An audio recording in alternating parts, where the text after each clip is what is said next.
So I decided to put a camera in my daughter's room for safety and really to monitor them and everything that they're doing. But it has caused some moments that have really pierced my heart and seen a different side of Maddie that I've never seen. And I've really been questioning myself as a dad, because I always viewed myself as like this superhero, you know what I mean? And just having this camera in this room has really opened up a lot of wounds. I think for myself as a child that I now see in my daughter, and the things that I've seen have impacted me in a way that I didn't expect.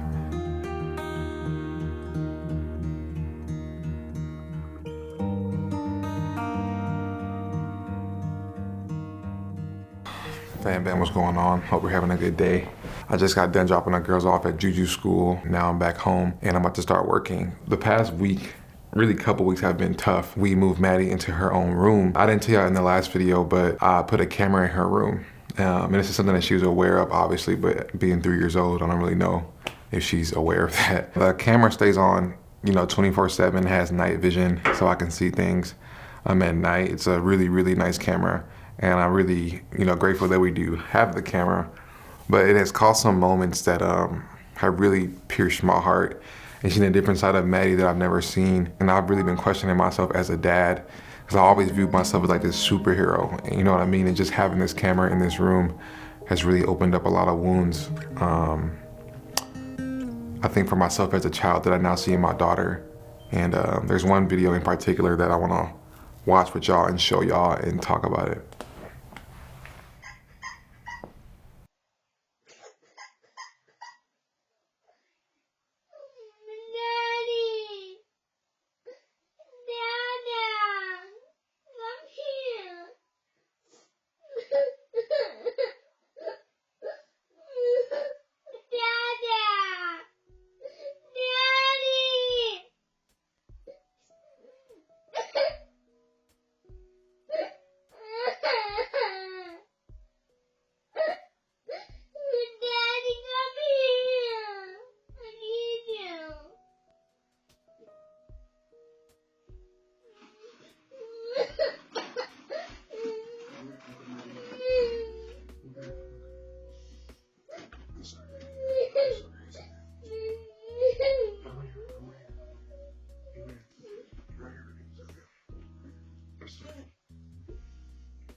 So yeah, that's by far the saddest video that I think I have from the transition from Maddie spinning her own room. And it's really hard for me to watch. I've had my days where I've watched it and I shed a tear because I've always felt like anytime Maddie needed me, I was always right there. You know what I'm saying? So anytime she needed me, I was right there. Anytime she called my name, I was right there. And this is the first time I actually saw a visual representation of her needing me, and I wasn't there right away. And this is something that it really pierced me because I remember times when I was young and I would be calling for help from anybody, like my mom and my dad, and I know what it's like to feel alone and left out, and to visually see that really tore me up. The part where she's up for a while and she's screaming my name, I didn't hear her. I was knocked out asleep. And then, when she said, Dad, come here, I need you. I don't know what it is, but it was something in my spirit that just woke me up. And I was so tired and delusional that I didn't really even pay attention to what was going on. And it wasn't until I saw the video where I was like, damn, like I really wasn't there for her. And all I could say is, I'm sorry.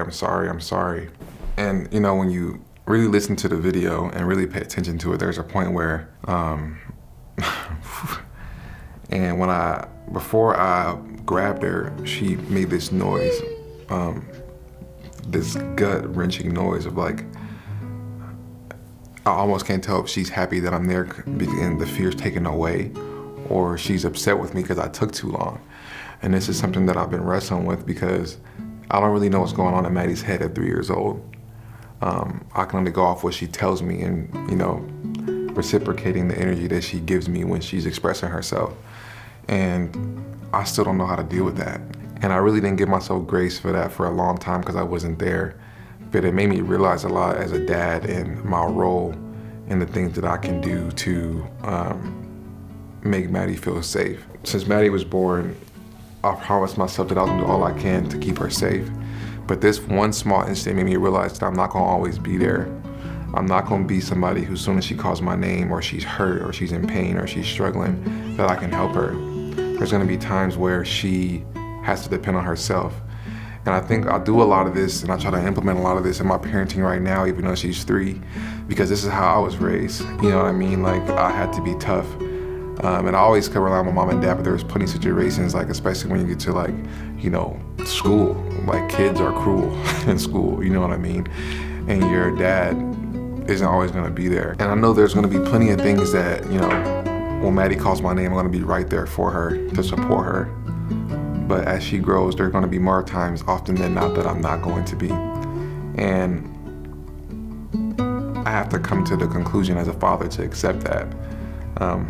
You know, I posted this video on Instagram, and there were a lot of comments about how that this shows God's love, and it also opened up a lot of wounds to a lot of people who have experienced like fatherlessness. And you know, fortunately enough, I had my dad growing up, even though my mom and dad got divorced and stuff, and I had my own struggles with feeling like I needed my parents there all the time. But I know that this isn't a reality, and I'm noticing that now through this one clip. And you know, she's 3 years old. I don't know how much this actually will impact her in her whole life, but I know me as a dad, this one incident has impacted the way that I parent my kids and the way that I view myself as a 3-year-old when I was crying for my mom and my dad. And you know, my mom and my dad came my entire life in many different forms, many different ways of support, you know, for survival and, you know, instinctual habits and things like that. And, you know, as I continue to grow as a dad, as a girl dad right now, having all girls, I think I'll learn these things, and I'm realizing that I can't feel bad and beat myself up, because I think I'll always be superhero in my kids' eyes as long as I'm doing my best as a parent and being loving and supportive. But to say that I'm gonna be there every single time just isn't true. And I'll much rather live my life like that, being real with myself and being superhero when I can, but also teaching my kids that a lot of the times they're probably gonna have to be superhero for themselves. But at the same time, it's my job to teach them how to be superheroes themselves. So yeah, this video isn't long. You know, it's not that elaborate because we've had a hard couple, but really like about a hard week and a half of the transition in the room.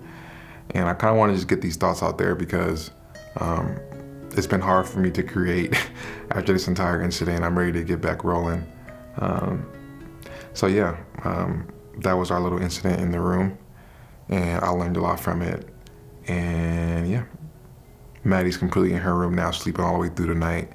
It's actually sad because now I've actually asked her a few times, hey, you want to sleep with Daddy tonight? She says, no, I want to sleep in my room. So there's that. Before I actually recorded this video, I was sitting out reading something that I wanted to like bring to y'all attention about COVID and influencers like myself. So just to give you an example, 95% of artists, creators, influencers have experienced income loss from COVID-19. And the average decline in estimated total annual income is like $27,000. 80% do not yet have a plan to recover from the crisis. And this is a stat from the Economic Impact of COVID-19 survey. And I really want to encourage y'all to really support them. Like, I'm gonna have these Girl Dad shirts that I'm gonna be selling soon. And anything you can do to support an influencer, because it doesn't affect a lot of people, but influencers have been affected as well, because we do everything really by ourselves. That's it for today's video. I hope you guys enjoyed it. I hope you probably learned something from it. And if you have any questions, you can text me. And yeah, I will see you guys next week on the next one. And don't forget to support your local creators that you love. So, till next time.